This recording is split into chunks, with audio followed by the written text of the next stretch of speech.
আমরা দুদিন অপেক্ষা করেছিলাম, আরও 2 ঘন্টা করে। ভেবেছিলাম তারা আসবেন, হয়তো আসতে পারেননি। যাই হোক, ওরা ছোট, আমাদের কাজ হচ্ছে তাদের আবেগকে মর্যাদা দিয়ে তাদের ক্ষমা করে দেওয়া। আমরা ক্ষমা করে দিয়েছি। এবং আজকেও কিন্তু মনে রাখবেন, যখন তারা আমাদের চিঠি পাঠায়, চিঠি পাওয়ার পর আমাদের চিফ সেক্রেটারি একদম কারেক্টলি লিখেছিলেন যে ওপেন মিটিং ডেলিগেশন আসুক to ensure smooth functioning of the healthcare infrastructure in the state. The same cannot be in any manner contrary to the direction passed by the Honorable Supreme Court for resumption of work, as such direction bind the state. আপনারা জানেন, অন্য সময় একবার আমি ওদের নিয়ে, ওরা যেটা বলছে ঠিকই বলছে, লাইভ স্ট্রিমিং করে দিয়েছিলাম। কিন্তু তখন আমাদের ওপর সুপ্রিম কোর্টের হাতে কেস ছিল না, বা কেসটা সিবিআইয়ের কাছে ছিল না, সিবিআইয়ের কাছে ছিল না, সেটা অন্য ঘটনা ছিল।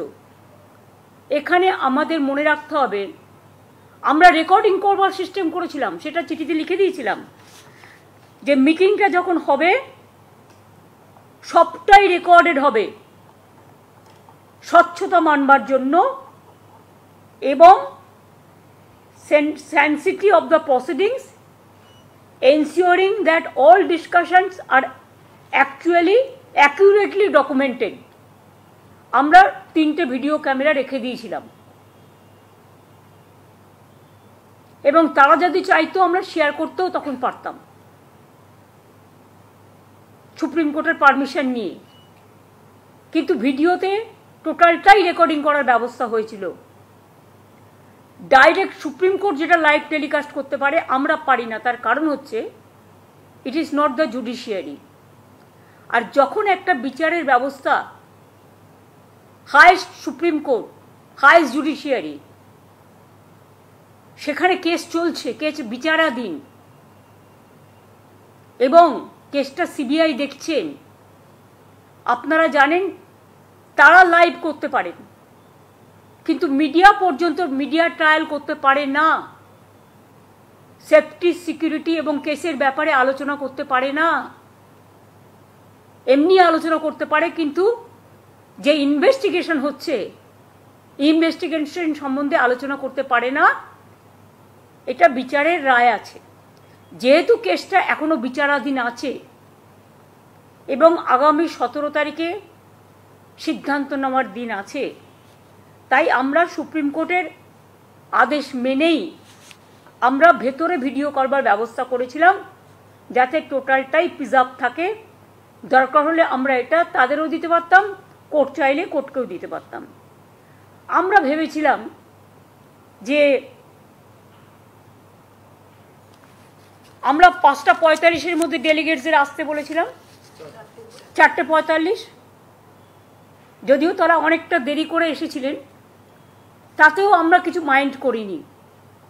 কারণ এটা ছোট বড়োর মধ্যে ব্যাপার নয়, চেয়ারে চেয়ারে ব্যাপার নয়। আমি মনে করি মানুষকে কেয়ার করাটাই আমাদের বড় ব্যাপার।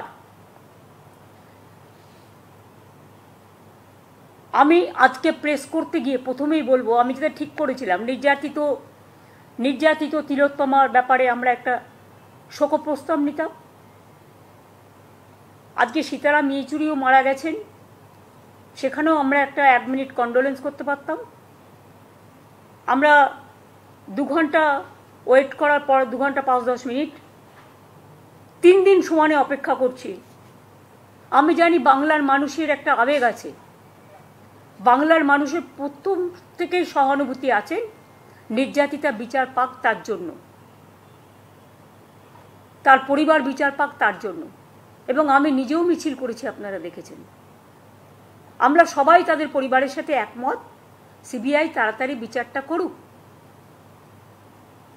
এবং এক্ষেত্রে আমাদের কোনো দ্বিচারিতা নেই, এটা আমাদের হাতে নেই এখন। কেসটা এখন মাননীয় উচ্চ আদালতে আছে এবং সিবিআই ইনভেস্টিগেশন করছে বলে আমি সিবিআই সম্বন্ধেও কোনো কমেন্টসে যাব না। মনে রাখবেন, আজকে আমাদের আলোচনাটা ছিল বিশেষ করে development, infrastructural development, safety and security of the doctor, যেটা কোর্ট আলোচনা করেছেন। কোর্টের যে আলোচনা আছে সেই আলোচনার মধ্যেই আমাদের থাকতে হবে, তার কারণ তার উপরে আমরা উঠতে পারি না। যদি কারো বিরুদ্ধে কারো অভিযোগ থাকে, সিবিআই তো কেস করছে, তাদের কাছে তারা জানাতেই পারেন। কেস তো এখন ওয়েস্ট বেঙ্গল পুলিশের কাছে নেই। আর দুই হচ্ছে, টেলিকাস্টের ব্যাপারেও আমরা ওপেন মাইন্ড, কিন্তু আমাকে কতগুলো প্রসিডিওর মানতে হয় যখন ম্যাটারটা সাবজুডিস থাকে, বিচারাধীন থাকে। আমি যদি সবটাই টেলিকাস্ট করি সুপ্রিম কোর্টের কেস নিয়ে, কেউ যদি হট করে, কারণ বাইরে আমরা অনেকগুলো দেখেছি যেখানে সিজেকেও ক্রিটিসাইজ করা হয়েছে সুপ্রিম কোর্টে, হট করে যদি কেউ এই নিয়ে মন্তব্য করেন, তাহলে আমার কি দায়বদ্ধতা থাকবে না? না আমাদের সরকারি অফিসের যারা প্রধান অফিসারদের তাদের দায়বদ্ধতা থাকবে না? সুতরাং আমরা এমন কিছু করতে চাইনি যাতে অচল অবস্থা দূর না হয়। আমরা সচল অবস্থা ফিরিয়ে দেওয়ার জন্য, এবং সেটা আমরা চিঠিতে লিখে দিয়েছিলাম যে লাইভ টেলিকাস্ট আমরা করতে পারবো না, কিন্তু টোটালটাই রেকর্ডিং করা হবে।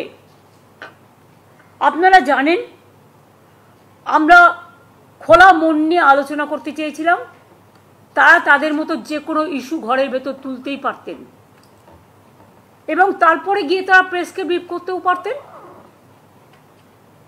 এবং যদি মিটিংটা ফুটফুল হতো, আমরা জয়েন্টলিও প্রেস করতে পারতাম, প্রেসকে ওখানে ডেকে নিয়ে। আমি তো নিজে ওই যেখানে মিটিং ছিল সেখান থেকে প্রেস করতে পারতাম আপনাদের, আমি তো করিনি। তার কারণ আমি যখন বলেছি যে আমরা কোর্টের অর্ডার মানব, তাই সভাঘর থেকে প্রেস করতে পারিনি, আমি আমার নিজের কনফারেন্স রুম থেকে এসে করছি, যেটা নবান্নের সিস্টেম আছে সেই সিস্টেম থেকে। আমরা ভেবেছিলাম খোলা হাওয়ায়, খোলা মেলা আলোচনায় আমার ছোট্ট ছোট্ট ভাই বোনেরা রাগারাগি না করে, জেদাজেদি না করে, দুচ্ছাই না করে, ডাক্তারদের স্বার্থে এবং রোগীদের স্বার্থে মানবিকভাবে এই আলোচনা আমাদের সাথে করবেন।